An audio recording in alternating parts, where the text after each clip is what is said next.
Welcome to Jazz Time. JazzTime.com is an online store that buys, sells, trade authentic luxury watches. We make these videos so our customers can easily choose the best watch for themselves in the comfort of their own home. If you like this watch and would like to purchase it at the lowest price anywhere online, click on the link in the description below to buy it at JazzTime.com. Today, I'm going to be reviewing the Panerai Luminor Marina PAM00422 47mm in stainless steel with a vintage looking black dial. I will tell you a little bit about the history of the Panerai, then tell you about where this watch stands in the lineup of other kind of similar Panerais, then tell you about the case bezel dial bracelet movement, finally try it on and give you my thoughts. So let's start with the history. Now, Panerai is an Italian brand. It has been around for a very long time. In fact, it started in 1860, which makes it one of the older brands, one of the oldest. They didn't make a whole lot of watches back then, and in fact, they ran into quite a bit of trouble in terms of financial trouble that is, over the years. And luckily for them, in 1997, the Richemont Group was able to acquire the majority shares of Panerai and take over the company.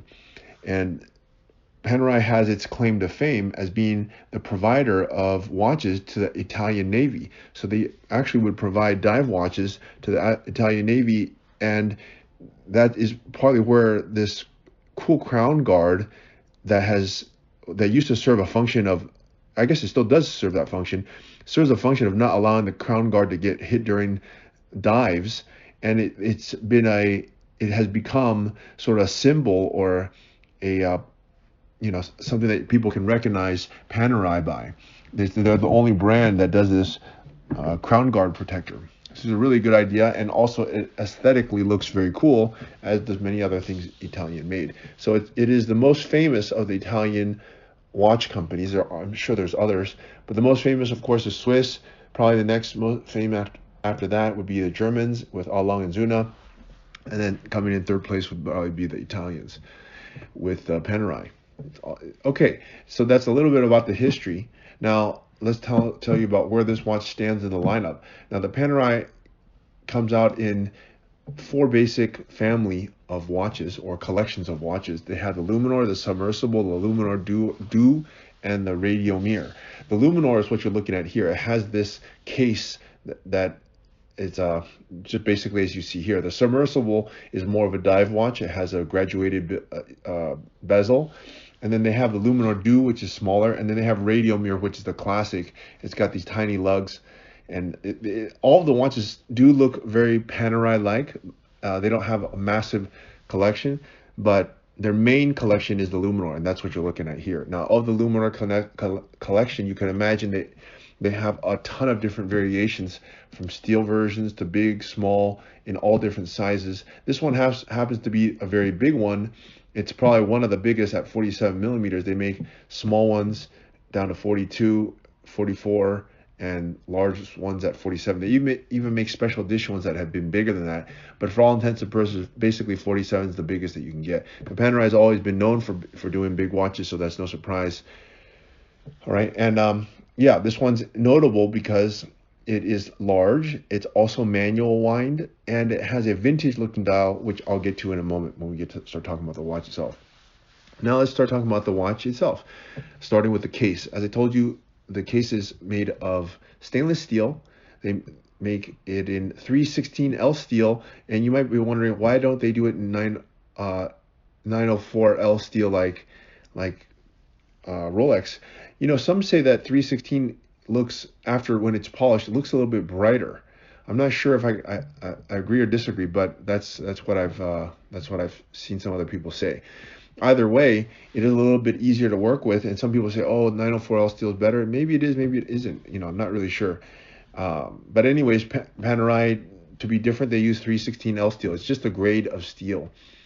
It's still a very high grade. I don't know if it's the highest or lowest, I'm not sure, but anyways, it's still a high grade of steel. And it's all polished case in 47 millimeters.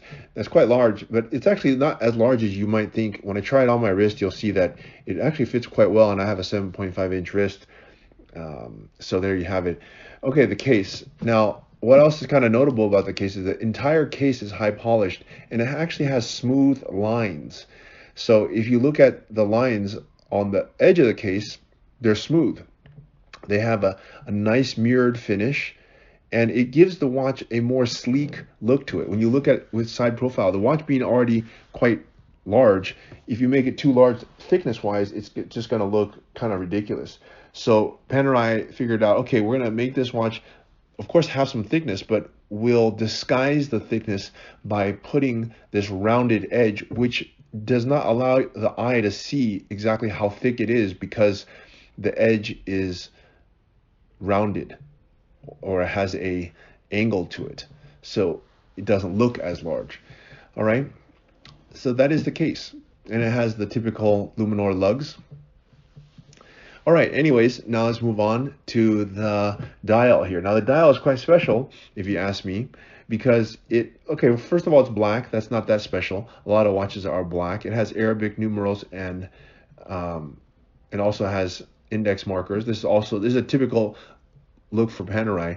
But what is kind of cool is it has this, the numbers are sort of, I guess they were sort of vintage colored. They're not exactly white, so it has this sort of vintage look to it. It's a really nice way to display. In Panerai, they add this sort of strap that looks already kind of vintage, and they add that with the luminescent on the hour markers, and it really starts to look quite vintage. And they do a nice job here. They do a sandwich dial, which means that the hour markers are not painted on the watch. They're actually below. So the dial is cut out so that you can see beyond it. It gives it sort of a skeletonized look to it. A really nice touch, if you ask me. Okay. Anyways, moving on, let's talk about, oh yeah, I guess I should also mention, this one has a second hand on the 9 o'clock. Another very similar watch to this is the PAM00422, which is almost the same as this one, except that it has no second hand at the 9 o'clock position, and also the back is a little different. Now let's look at the crystal here, since we're talking about the dial. The crystal on this one is actually a sapphire crystal, but you know, the Panerai also gave you an option on some of them, such as the 372, and I think you can even do that on the 422. You can actually ask Panerai to put on, they have a plexiglass one that instead of the sapphire crystal. Now the benefit to the plexiglass is that it looks more old school, and it has a big bubble. It looks like a bubble, and it looks like a bubble, and it looks like the original how they used to do it. The only downside to that is that the plexiglass scratches very easily. Now sapphire doesn't scratch as easily, and it looks much thinner, but it doesn't look as old school, so it doesn't maintain that vintage look. But you can actually change that at Panerai. So anyways, okay, but normally it does come on this sapphire glass, okay, which actually, by the way, has a slight curve to it anyways. Not as much as a plexiglass, but it still has some kind of curve to it. Okay, so let's talk about the strap next. The strap is pretty basic. I mean, it's just a calfskin strap, leather strap here. Not a whole lot to talk about. And it has a pin buckle, as a lot of them do. And yeah, let's talk about the movement here. The movement is quite nice here. It's a manual wind movement. It's a P3001 caliber, and it has a 3-day power reserve with 2 barrels and 213 components. It's very similar to the PAM00422, except this one, interestingly, you don't really see this very often, and actually I think it's a good place to put it. You notice that the power reserve is on the back. So when you wind the watch, because as you see, there's no rotor here, so you only have a manual wind, which is not a bad thing. It allows you to kind of be one with the watch. You wind the watch, and the power reserve moves up. And so why is that good? Well, you don't want to overwind your watch. So if it's already at 3-day, there's no reason to wind it.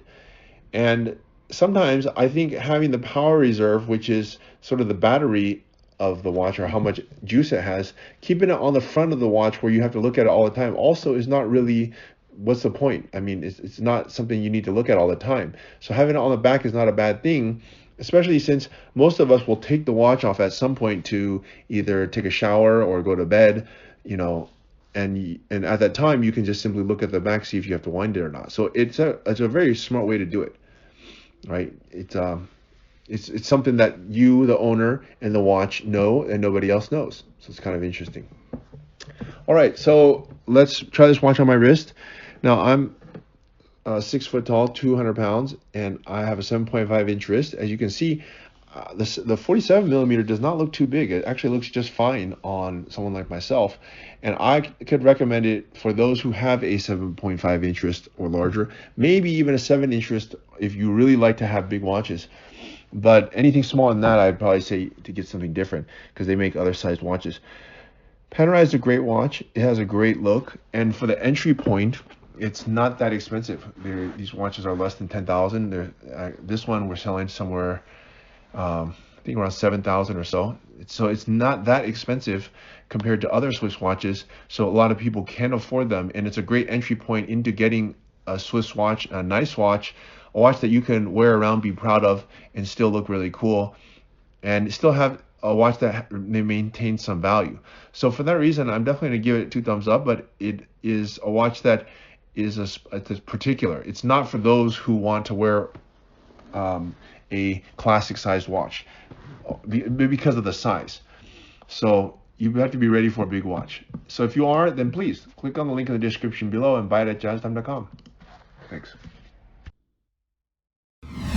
If you want to find out more about the watch you just saw in the video, you can just click below on Show More to see the full description. Then you can check the link next to Model as seen in video, click on it, and you will get to the proper page where you can see all the details. If you're watching on a mobile phone, you have to click on the arrow down on the right hand side below the video to see the full description. If you like this video, please give us a thumbs up. If you would like to share this video with your friends, you can use the share button below and share it on any platform you like. If you have questions, constructive feedback, want to tell us about some mistakes or misspeaks, just write a comment below. If you want to see more videos like this, you should subscribe to our channel and visit our channel page where you can find all the videos. And if you're interested in a specific watch brand, you can check out our playlists. If you want to check the price for a watch or want to buy one, remember at jazztime.com you always get a steep discount, so you should check the prices with us. If you want to know the price for a specific watch, just go to Google, type in JazzTime, plus the brand, model, and the details you're interested in, and Google will find the right page for you. Thank you for watching.